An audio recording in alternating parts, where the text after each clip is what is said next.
नमस्कार दोस्तों। देखिए मित्रों, हम सिक्स क्लास की जो एनसीईआरटी है ज्योग्राफी की, उसका सिक्स चैप्टर पढ़ने वाले हैं, पृथ्वी के प्रमुख स्थल रूप। तो इससे पहले जो लास्ट क्लास में आपसे क्वेश्चन पूछा था, सबने सही जवाब दिया था।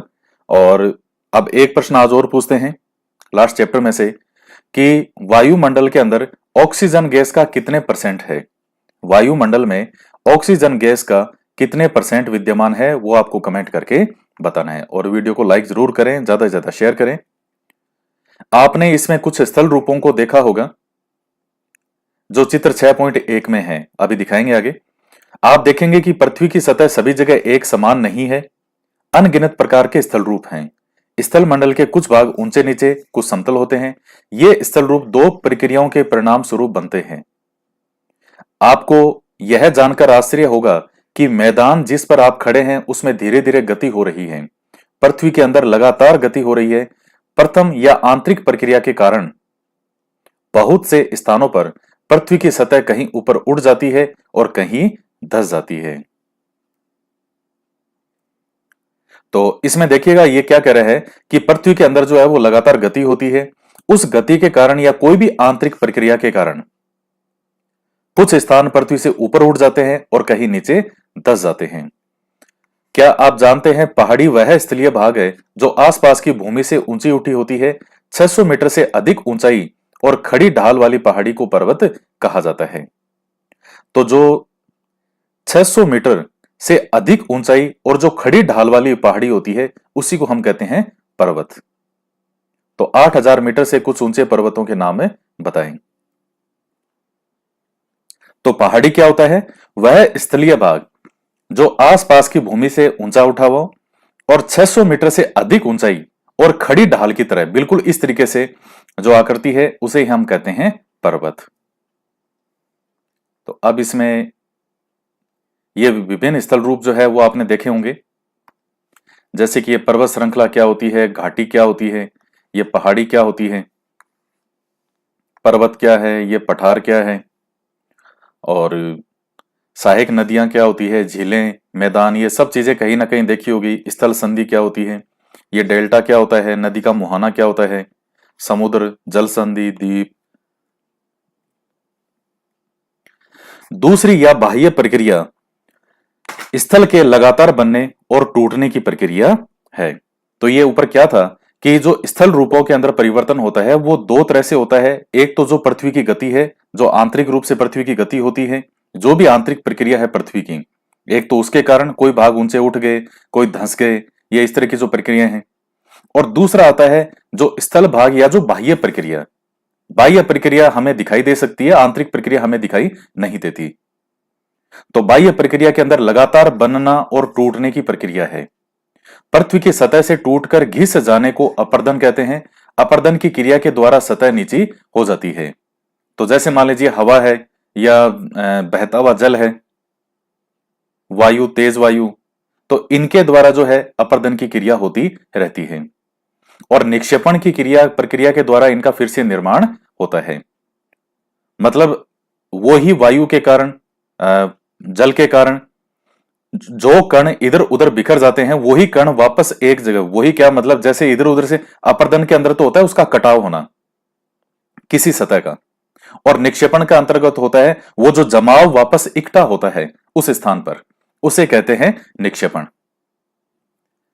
तो ये दो प्रक्रियाएं बहते हुए जल, वायु और बर्फ के द्वारा होती है। हम विभिन्न स्थल रूपों को उनकी ऊंचाई और ढाल के आधार पर पर्वतों, पठारों और मैदानों में वर्गीकृत कर सकते हैं।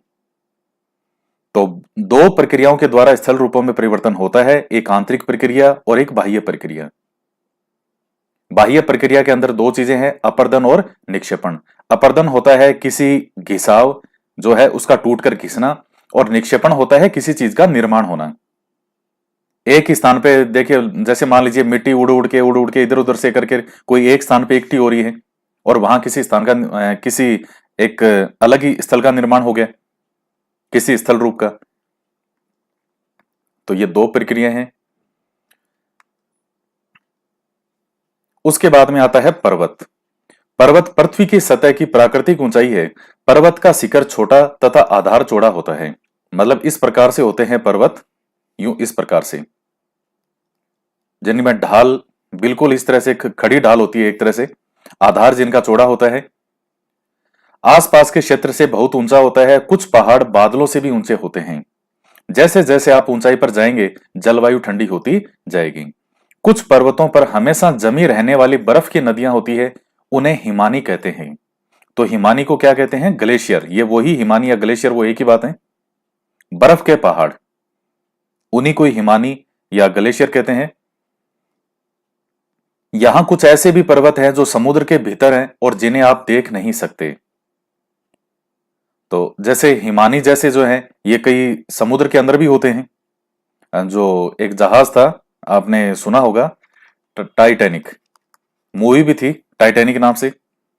तो वो जो जहाज जिससे टकराया था वो दरअसल एक ग्लेशियर ही था समुद्र के अंदर, और चूंकि उसके आसपास धुंध थी, कोहरा था, तो वो ग्लेशियर उनको उतना नजर आया नहीं। और जब वो बिल्कुल पास पहुंच जाता है जहाज, तब वो नजर आता है। और फिर वो उस जहाज से जो बर्फ का पहाड़ था उससे वो जहाज टकरा जाता है और लगभग 1,500 से ज्यादा लोग उसमें मारे गए थे। कठोर जलवायु होने के कारण पर्वतीय क्षेत्रों में बहुत कम लोग निवास करते हैं। वहां का धरातल खड़ी ढाल वाला होता है और कृषि योग्य भूमि की कमी होती है। जैसे अरावली पर्वतमाला है, तो आप ऐसे समझ लीजिए कि अरावली पर्वतमाला के अंदर जनसंख्या आपको कम ही मिलेगी और खेती जो होती है, जैसे हम यहाँ जो पूर्वी मैदानी प्रदेश के अंदर जिस तरह से खेती कर सकते हैं, उस तरह से खेती इन पर नहीं हो सकती।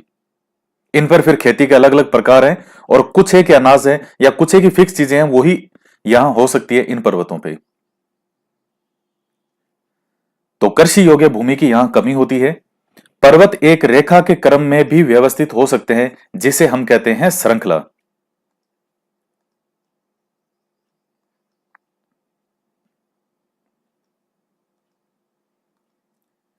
जैसे ये वलित पर्वत हिमालय, तो ये भू परपटी है जो ऊपर का भाग है, और ये है वलित पर्वत।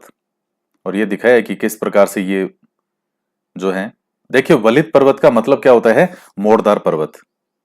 अब ये चीजें और क्लियर हो जाएगी कि वलित पर्वत क्या होता है, जिसे श्रृंखला कहा जाता है। बहुत से पर्वतीय तंत्र समानांतर श्रृंखलाओं के क्रम में होते हैं, जो कि सैकड़ों किलोमीटर में फैले होते हैं। इस प्रकार से, जैसे मान लीजिए ये पर्वत श्रृंखलाएं, इस प्रकार से पर्वत श्रृंखलाएं देखते हैं आप। जैसे भारत में आप जब उत्तर का पर्वतीय प्रदेश पढ़ते हैं, तब वहां कई श्रेणियां आप देखते हैं इस प्रकार से। तो ये श्रृंखलाएं हैं, और फिर हम कहते हैं कि इस श्रृंखला की सबसे ऊंची चोटी ये है, इस श्रृंखला की सबसे ऊंची चोटी ये है। तो इस प्रकार से हिमालय, आल्प्स और एंडीज क्रमशः एशिया, यूरोप और दक्षिणी अमेरिका की पर्वत श्रृंखलाएं हैं। तो हिमालय जो है वो एशिया के अंतर्गत आप देखेंगे यहां पर। यूरोप के अंदर कौन सी पर्वत श्रृंखला है? आल्प्स पर्वत। और दक्षिणी अमेरिका के अंदर कौन सी है? एंडीज पर्वत श्रेणी। पर्वत 3 प्रकार के होते हैं: वलित पर्वत, बरसोत पर्वत और ज्वालामुखी पर्वत। हिमालय और जो आल्प्स हैं, हिमालय और आल्प्स, आल्प्स कहां है? यूरोप वाला। एक वलित पर्वत है जिनकी सतह उबड़ खाबड़ और शिखर शंक्वाकार है। देखिए वलित पर्वत क्या होता है, मैं कुछ बेसिक सी चीजें आपको समझा देता हूं, ये आपके आगे भी काम आएगी। मैंने पहले भी कहीं ना कहीं किसी वीडियो में समझाई होगी। देखिए वलित का मतलब होता है मोड़दार पर्वत। अब ये मोड़दार पर्वत बनेगा कैसे? तो थोड़ी सी प्यारी सी चीज है, अच्छे से देखिए इसको। देखिए पृथ्वी के प्रारंभ के अंदर जो सारे स्थलखंड हैं, यानी जितने भी महाद्वीप आप अलग अलग देखते हैं, वो सब एक ही स्थान पे थे और बीच में थे इस प्रकार से। तो ये जो भाग था इसे हम कहते थे पेंजिया, और ये इस पेंजिया के चारों ओर एक विशाल महासागर था, विशाल सागर था, जिसे हम क्या कहते थे? पैंथालासा। क्या बता रहे हैं आपको कि जैसे मैं आपको बता रहा हूं कि हिमालय की उत्पत्ति कैसे हुई, तो हिमालय एक वलित पर्वत है। तो जिस तरह हिमालय की उत्पत्ति हुई, तो बाकी जो वलित पर्वत है वो भी इसी प्रकार से कहीं ना कहीं उनका निर्माण होता है। तो पृथ्वी के प्रारंभ में क्या था कि सारे स्थलखंड एक जगह थे। ये जो बीच में पूरा भूभाग था, इसे हम कहते थे पेंजिया। और पेंजिया के चारों ओर जो विशाल सागर गिरा हुआ था इसे कहते थे पैंथालासा। ये देखिए नाम वैज्ञानिकों ने दिए हैं। भाई इस समय जो पृथ्वी है इसको क्या पता इस बीच में स्थल भूभाग को। जब वैज्ञानिकों ने खोजबीन की और उनको ये पता चला कि पृथ्वी का निर्माण कैसे हुआ, किस तरह से पृथ्वी का निर्माण होने के बाद में जो महाद्वीप है ये कैसे बने, और अभी भी महाद्वीप खिसक रहे हैं। प्लेट विवर्तनी का सिद्धांत आता है, जो जियोग्राफी है एक वैगनर थ्योरी आती है, प्लेट विवर्तनी का सिद्धांत। ये जो प्लेटें हैं पृथ्वी के अंदर जो हमें ऊपर से दिखाई नहीं देती, इन प्लेटों पर ही ये सब महाद्वीप टिके हुए हैं। और ये प्लेटें जो है वो धीरे धीरे सरक रही है, क्योंकि अंदर से है लिक्विड है वो। पृथ्वी अंदर से भी ऐसी ऐसी नहीं है जैसे ऊपर से कठोर दिखती है, ऐसा थोड़ी कि अंदर से भी ऐसी कठोर है। लावा भरा पड़ा है अंदर तो ये जो प्लेटें हैं ये प्लेटें अभी भी खिसक रही है। तो उस समय वैज्ञानिकों ने कहा कि भाई साहब शुरू में ऐसा रहा होगा कि ये पेंजिया एक बीच में स्थल रहा होगा, तो वैज्ञानिकों ने इसको नाम दे दिया पेंजिया, और का चारों ओर इसके पानी पानी होगा, उसको नाम दे दिया पैंथालासा। फिर उसके बाद में धीरे धीरे क्या होता है, भू संचलन के कारण जो अंदर आंतरिक प्रक्रिया जो हलचल होती है, उस हलचल के कारण पेंजिया जो था स्थल भूभाग, इसके कई हिस्सों में दरार आ गई। दरार आ गई तो यही जो पेंजिया है ये दो भागों में बंट गया। दो भागों में बंट गया तो ऊपर वाला जो भाग था हमने उसको क्या कहा, अंगारा लैंड। अंगारा लैंड, या आप इसको लोरेशिया भी कह सकते हो, लोरेशिया। और दक्षिण वाला जो भाग था इसे हमने कहा गोंडवाना लैंड।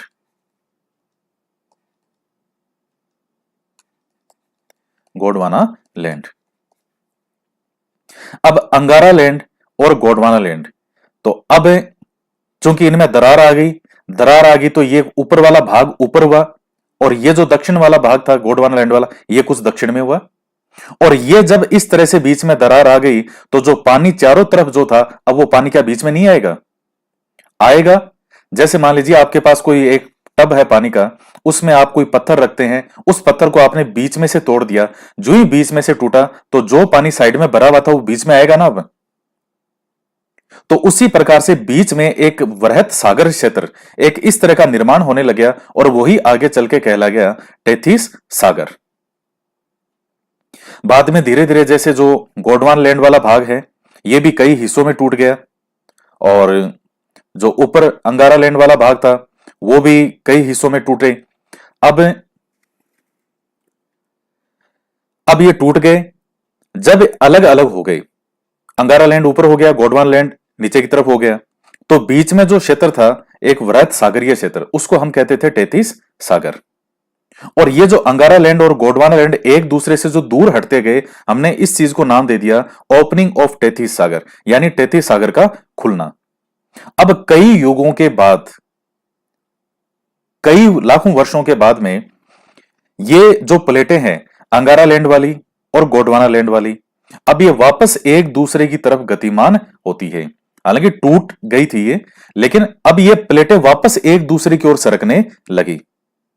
तो यहां जो सागरीय क्षेत्र में, अब चूंकि उसमें नदियों का पानी सब कुछ उसमें जा जाके इकट्ठा होता था, जो मलबा है भाई, जो ऊपर ये पर्वतीय क्षेत्रों, ये जो स्थल भूभाग थे, तो इनमें नदियां वगैरह जो भी बहती थी, तो वो मलबा तो बीच में इकट्ठा हो रहा है ना सारा, जो भी नदियों के साथ में बहा करके लाया जा रहा है, जो भी इकट्ठा हो रहा है वहां पे। और जब ये प्लेटें आपस में वापस एक दूसरे की तरफ खिसकने लगी, तो जो मलबा नीचे दबा हुआ था, क्या वो मलबा अब ऊपर नहीं उठेगा? आप एक चीज देख लीजिए कि कोई नाला है, वो नाला जमा हुआ है और उसमें कीचड़ ही कीचड़ है। इस तरफ से एक जेसीबी मशीन आई और इस तरफ से एक जेसीबी मशीन आई। दोनों तरफ से जेसीबी मशीन अपना अपना जो फोर्स है, उसका आगे वाला जो भाग है इधर से और इधर से, ये जेसीबी इधर आ रही है, ये जेसीबी इधर आ रही है, उस नाले के अंदर वो जो मलबा, जो उसके अंदर वो जमा हुआ है मलबा, या आप कह सकते हो कीचड़। अब ये इधर से ये इधर से, जब ये दोनों आपस में जेसीबीओं का जो आगे का जो मशीन वाला भाग है, वो जब दोनों जैसे जैसे आता जाएगा पास में, तो मलबा निश्चित सी बात है ऊपर उठता जाएगा वो। और सेम यही कंडीशन यहां होती है, वो जो मलबा था वो ऊपर उठता गया। अब ऊपर उठेगा तो ऐसा तो है नहीं कि वो बिल्कुल एकदम जैसे स्ट्रेट इसी तरह की दिशा के अंदर बिल्कुल ऐसा ऊपर होके हो गया। जब मलबा ऊपर उठेगा तो वो कहीं से इस प्रकार का कोई कैसा, कोई किसी तरह से वो मलबा धीरे धीरे ऊपर उठेगा। कोई उसकी फिक्स ऐसी नहीं है कि इस तरह की आकृति में ही होगा, वो बिल्कुल प्लेन ही, ऐसा कुछ नहीं है।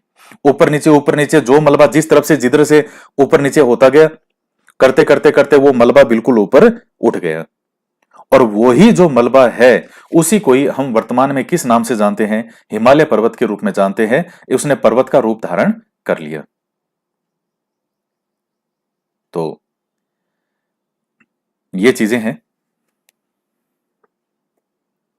तो वलित पर्वत हम क्यों कहते हैं? वलित का मतलब होता है मोड़दार। अब ये जो ऊपर बनेंगे ये पर्वत, अब ऐसा तो है नहीं कि बिल्कुल प्लेन इस तरह से कोई हो जाएगा, भाई मोड़दार पर्वत बनेंगे। तो ये है कि किस तरह से हिमालय का निर्माण होता है या वलित पर्वतों का निर्माण होता है। हिमालय भी कैसा है? एक वलित पर्वत है।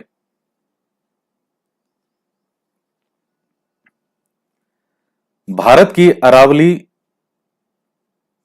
जो श्रृंखला है, हिमालय और आल्पस वलित पर्वत हैं, जिनकी सतह उबड़ खाबड़ और शिखर शंक्वाकार है।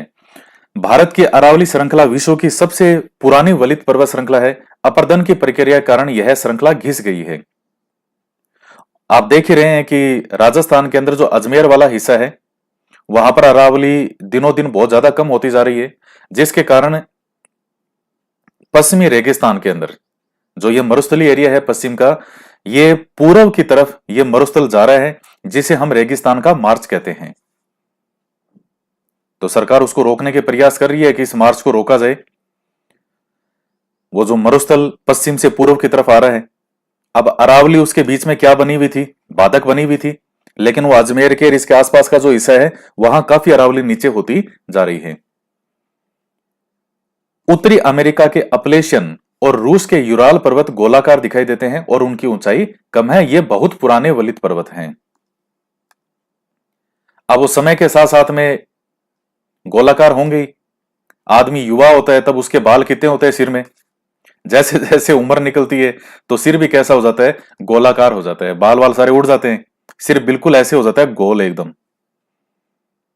और जब बिल्कुल युवा होता है तो बालों के अलग अलग हेयर स्टाइल, कभी महेंद्र सिंह धोनी की तरह, कभी वो सलमान खान की तेरे नाम की तरह, बिल्कुल यूं यूं, मतलब समझ लो वल्लेदार पर्वत होते हैं सिर में। उम्र निकलने के साथ साथ जितना पुराना आदमी होता जाएगा, ये वल्लन खत्म होते जाएंगे, जो वल्लेदार पर्वत, और गोलाकार सर हो जाएगा बिल्कुल ऐसे। ये स्थिति पर्वतों की है। इनकी भी युवावस्था होती है, इनकी भी वृद्धावस्था होती है, इनकी भी समाप्ति होती है। ये स्थिति नदियों की है। नदियों की भी ये युवावस्था भी होती है। जब बहुत बड़ा भाग टूट जाता है और ऊर्ध्वाधर रूप से विस्थापित हो जाता है, तब बरसों पर्वतों का निर्माण होता है। यानी बहुत बड़ा भाग टूट जाता है, टूट गया बहुत बड़ा भाग, और एक ऊर्ध्वाधर रूप में, खड़े रूप में विस्थापित हो जाता है, तब इन पर्वतों का निर्माण होता है।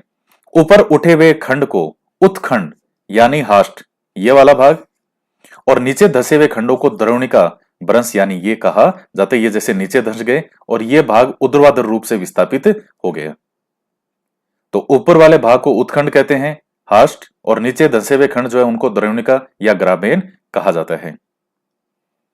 यूरोप की राइन घाटी और वोस्जेस पर्वत इस तरह के पर्वत तंत्र के उदाहरण हैं। तो यूरोप की जो राइन घाटी है और वोस्जेस पर्वत, एटलस में दिए गए विश्व मानचित्र में उनकी स्थिति को देखिए तथा इस प्रकार की भू आकृतियों के कुछ और उदाहरणों का पता लगाएं। ज्वालामुखी पर्वत ज्वालामुखी क्रियाओं के कारण बनते हैं। अफ्रीका का माउंट किलिमंजारो और जापान का फ्यूजियामा इस तरह के पर्वतों के उदाहरण हैं। तो ज्वालामुखी पर्वत जो होते हैं वो ज्वालामुखी क्रियाओं के कारण बनते हैं। लगातार उनमें से लावा निकलता रहता है, वो जमता रहता है, फिर निकलता रहता है, जमता रहता है, जमता रहता है, जमता रहता है, और इस तरह से बड़े बड़े जो है ज्वालामुखी पर्वतों का भी निर्माण हो जाता है, जिनके अंदर से लावा निकलता रहता है। ये जो नेशनल जियोग्राफिक डिस्कवरी चैनल है, वहां आपको ये कई इस तरह के पर्वत दिखाएंगे। यूट्यूब पे ही वीडियो मिल जाएंगे। माउंट किलिमंजारो लिखेगा, जापान का फ्यूजियामा, ये लिख के देखेगा, आपको इनमें से लावा निकलता हुआ दिखाई देगा। तो ज्वालामुखी पर्वत बनते हैं ज्वालामुखी क्रियाओं के कारण। तो ध्यान रखिएगा, अफ्रीका का माउंट किलिमंजारो और जापान का फ्यूजियामा।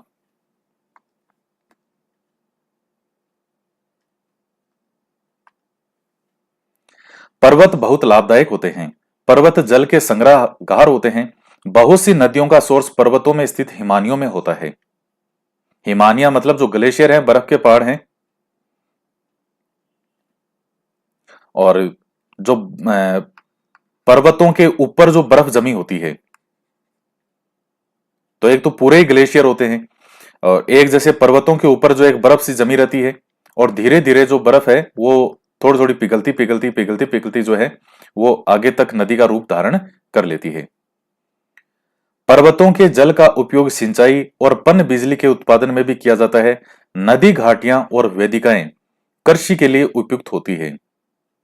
आप एक चीज बताऊं आपको, देखेगा ये जो नदी, गंगा नदी, यमुना, जो इतनी विशालकाय नदियां हैं, ये जहां से निकलती है वहां पानी की बूंद बूंद की तरह से डोट डोट करके पानी गिरता है जहां से निकलती है ये, धीरे धीरे धीरे धीरे धीरे धीरे, और वो आगे चलते चलते चलते चलते कितनी विशालकाय नदी का रूप धारण कर लेती है। पर्वतों के लिए अलग अलग प्रकार की वनस्पतियां, जीव जंतु होते हैं। वनों से हमें ईंधन, चारा, आश्रय, दूसरे उत्पादन जैसे गोंद, रेजिन प्राप्त होते हैं। सैलानियों के लिए पर्वतीय भाग उपयुक्त स्थान है। वे पर्वतों की यात्रा उनकी प्राकृतिक सुंदरता को देखने के लिए करते हैं। तो कई बार जैसे मान लीजिए कोई तनाव या डिप्रेशन का शिकार हो, तो फिर जो है उसको डॉक्टर क्या सलाह देते हैं कि भाई साहब कोई पहाड़ी भागों में घूम के आओ, थोड़े दिन शिमला मनाली वगैरह जाकर के आओ, तो थोड़ा दिमाग विमाग ठीक हो जाएगा। एक बार एक हस्बैंड जो होता है वो अपनी वाइफ को डॉक्टर के पास लेकर के जाता है। कैसा, मेरी वाइफ को देखिए पता नहीं क्या दिक्कत हो गई है आजकल, इसके क्या रहता है, तनाव बहुत ज्यादा रहता है, डिप्रेशन का शिकार लग रही है। तो ये डॉक्टर साहब ने वाइफ को देखा और देख के कहा कि हाँ भाई इनकी समस्या तो है, आप ऐसा करो। उसके हस्बैंड को कहते कि आप इनको जो है कहीं बढ़िया अच्छी जगह पे घुमा के ले आओ, जो ऊंची पहाड़ी जगह पे है वहां पे। तो वाइफ ने बड़ी खुशी से अपने पति को पूछा, बताइए जी अब कहाँ चलें? तो हस्बैंड कहता दूसरे डॉक्टर के पास।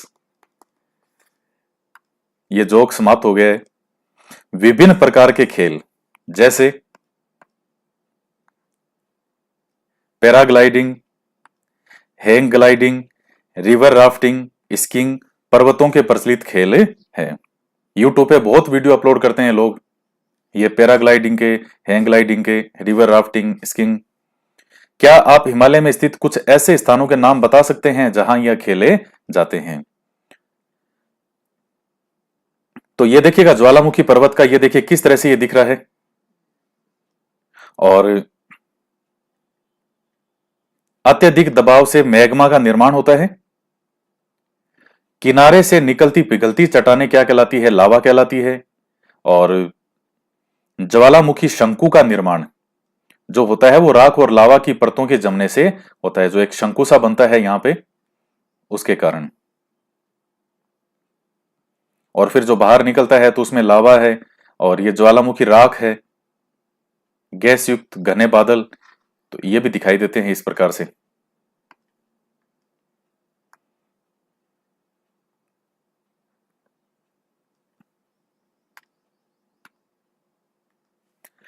पठार, पठार उठी हुई और सपाट भूमि होती है।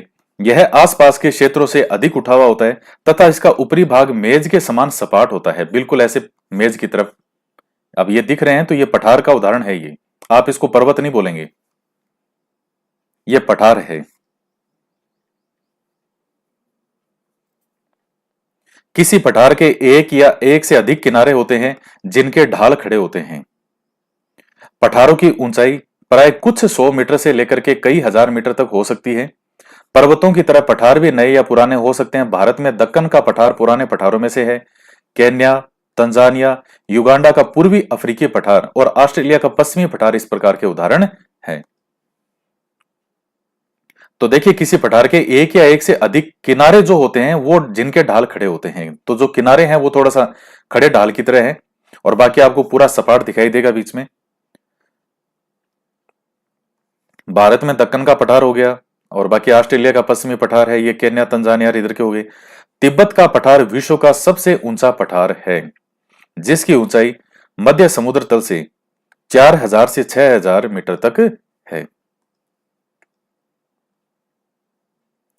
तो पठार जो है वो केवल ऊंचाई के आधार पर ही हम नहीं कह देंगे कि 100 मीटर से लेकर के 1000 मीटर तक है तो वो ही पठार है।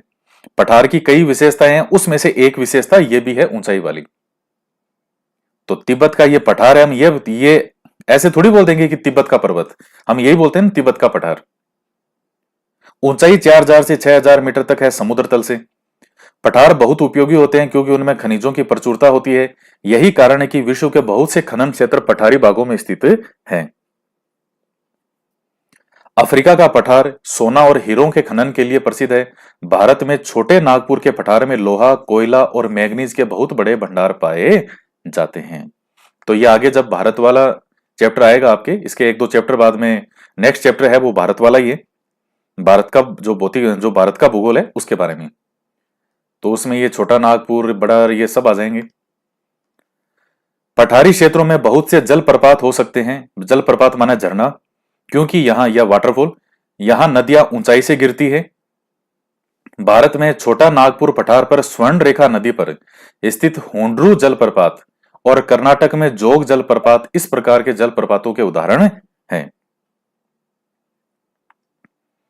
तो पठारी क्षेत्रों में बहुत से जलप्रपात होते हैं। वो बाहुबली वाली जो मूवी आई थी उसमें कितने सुंदर दृश्य थे, वो के ऊपर बर्फ के पहाड़ थे, उनसे बर्फ पिघलती है, और फिर आगे वो जो पर्वत है, इतने बड़े बड़े पर्वत, वहां से कैसे नीचे तक वो झरने दिखाई देते हैं उसमें।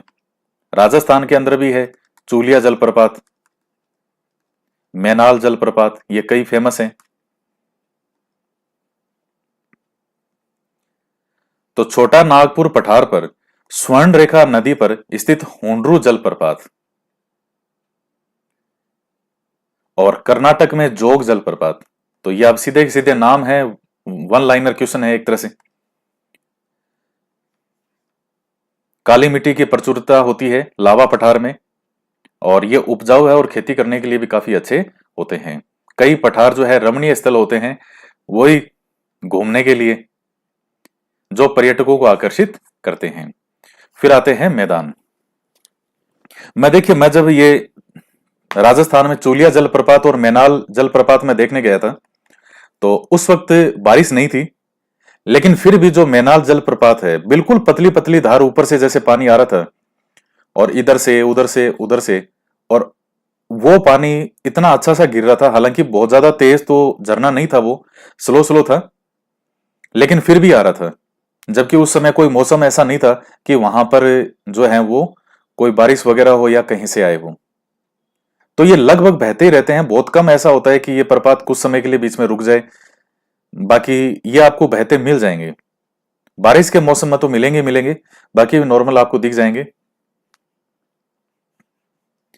मैदान।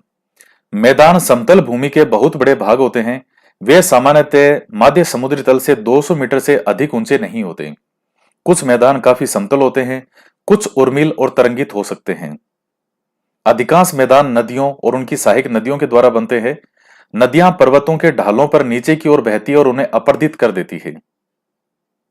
वे अपर्दित पदार्थों को अपने साथ आगे की ओर ले जाती है। अपने साथ ढोए जाने वाले पदार्थों जैसे पत्थर, बालू, सिल्ट आदि को वे घाटियों में निक्षेपित कर देती है, यानी इकट्ठा कर देती है।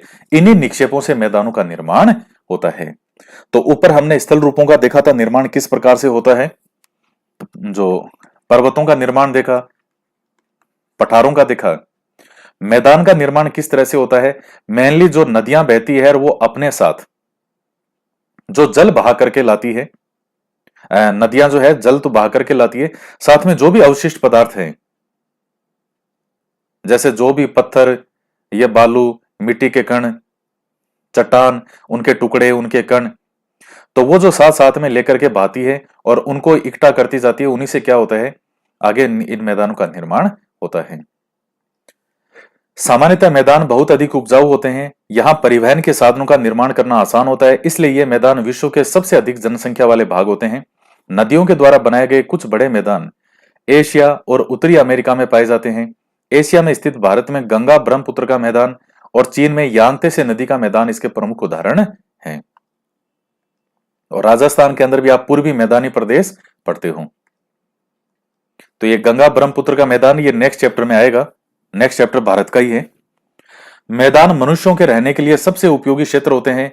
यहाँ की जनसंख्या बहुत अधिक होती है क्योंकि मकानों के बनाने और खेती के लिए यहाँ समतल भूमि की प्रचुरता होती है। उपजाऊ मिट्टी के कारण यह भाग खेती के लिए काफी उपयुक्त होता है।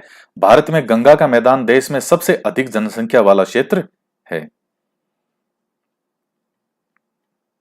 तो जहां अनाज आसानी से होगा वहीं जो लोग हैं वो इजिली रहेंगे। फिर है स्थल रूप और लोग। तो स्थल रूपों की विभिन्नता के अनुरूप ही मानव विभिन्न प्रकार से जीवन यापन करते हैं। पर्वतीय क्षेत्रों का जीवन कठिन होता है। मैदानी क्षेत्रों का जीवन पर्वतीय क्षेत्रों की तुलना में सरल होता है। मैदानों में फसल उगाना, घर बनाना, सड़कें बनाना पर्वतीय क्षेत्रों की तुलना में आसान होता है। विभिन्न प्रकार के स्थल रूपों पर रहने वाले लोगों के रहन सहन के तरीकों में भी अंतर होता है। क्या आप उनमें से कुछ अंतरों को बता सकते हैं? कभी कभी प्राकृतिक आपदाएं जैसे भूकंप, ज्वालामुखी, उद्गार, तूफान, बाढ़ बहुत विनाश कर देते हैं। इन आकस्मिक घटनाओं के बारे में जागरूकता पैदा करके हम इनसे आने वाले खतरों को कम कर सकते हैं। हम कितने तरीकों से जल और स्थल को उपयोग में ला सकते हैं? आसपास के क्षेत्र से इसका पता लगा सकते हैं। प्राय हम स्थल का उपयोग गलत तरीके से करते हैं, जैसे उपजाऊ भूमि पर मकानों का निर्माण करना। इसी प्रकार हम लोग कूड़ा किसी भी भूमि पर या पानी में फेंक देते हैं जो कि उन्हें गंदा कर देता है। हमें प्रकृति के इस महत्वपूर्ण वरदान का उपयोग इस प्रकार नहीं करना चाहिए। अब जैसे अरुणाचल प्रदेश में रस्सी से बना हुआ पुल, तो कहीं घाटियां हैं, कहीं ऊंचे पर्वत हैं, तो लोग एक स्थान से दूसरे स्थान पर जाने के लिए, अब यहां अपने को इस तरह की नीड ही नहीं है राजस्थान में। ये जो अरुणाचल प्रदेश है, जो पहाड़ी पर्वतीय प्रदेश है, वहां आपको इस तरह के लकड़ी के पुल बने हुए खूब दिख जाएंगे। अब यहां तो इन चीजों की है ही नहीं रिक्वायर, तो यहां आपको ये दिखाई नहीं देते।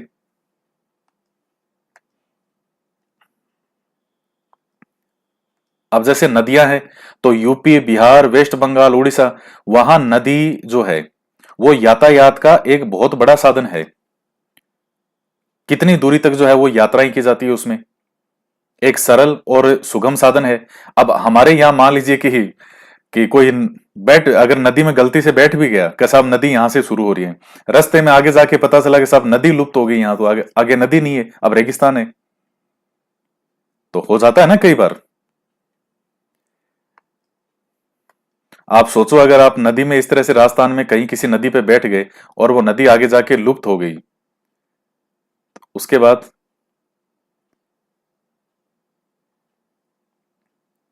तो देखिए घर भी उसी प्रकार से बनाए जाते हैं। अब जैसे जहां बारिश वगैरह बहुत ज्यादा होती है, शिमला, मनाली, आप उधर चले जाओ उन पहाड़ी भागों में, हर आधी घंटा में आपको बारिश मिल जाएगी। वहां पे अचानक कोई बादल आएगा, वो बरस जाएगा। तो वहां इस तरह के घर मिलेंगे आपको, यूं सपाट घर नहीं मिलेंगे, इस तरह से मिलेंगे ताकि उनके ऊपर पानी ठहरे नहीं। शिमला मनाली में इतने सुंदर तरीके से घर बने हुए हैं पहाड़ों पर, जो पर्वत और जो पहाड़ हैं उन पर इस प्रकार से घर बने हुए हैं।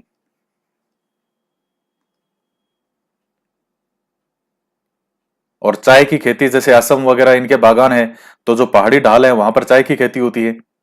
अब यहां अपने देखें कि बाड़मेर में अपने चाय की खेती करके देखेंगे, तो जैसा भूभाग है उसके अकॉर्डिंग ही वहां पर उस प्रकार की कृषि की जाती है।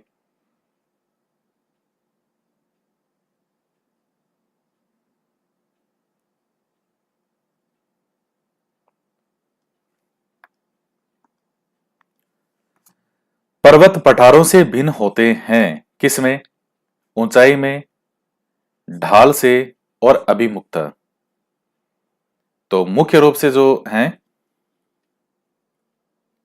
तो देखिए अब इन्होंने यहां हिंदी में ये पठार जरूर लिखा है यहां पे, लेकिन इंग्लिश के अंदर यहां पर जो वर्ड लिखा गया है वो हिल्स है, और हिल्स का मतलब है पहाड़ियां, जबकि पठार को प्लेटू कहा गया है हिंदी में। तो चूंकि पठार तो जो पर्वत से है वो ऊंचाई में भी कम होता है, ढाल में भी होता है।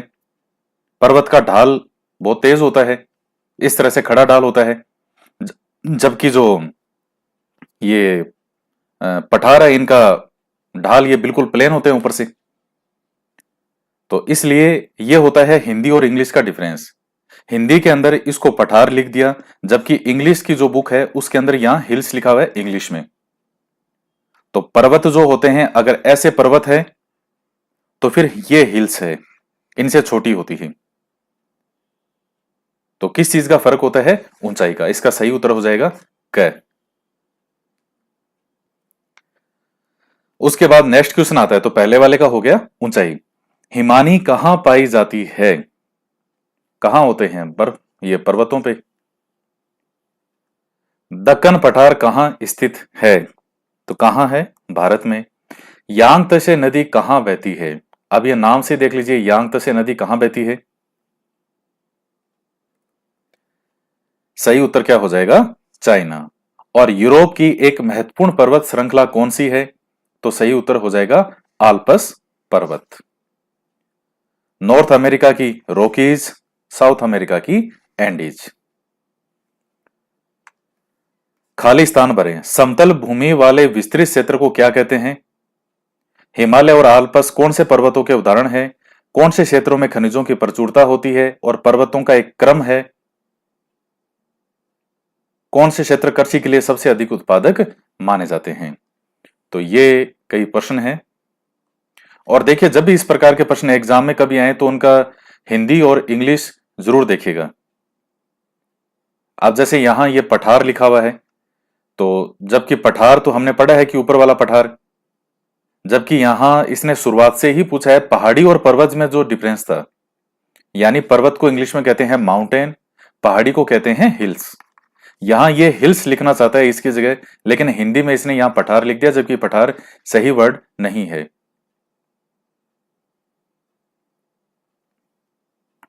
तो ये वाला चैप्टर आपका कंप्लीट होता है। तो इस वीडियो के अंदर इतना ही। तो मिलते हैं नेक्स्ट वीडियो में। जय हिंद, जय भारत।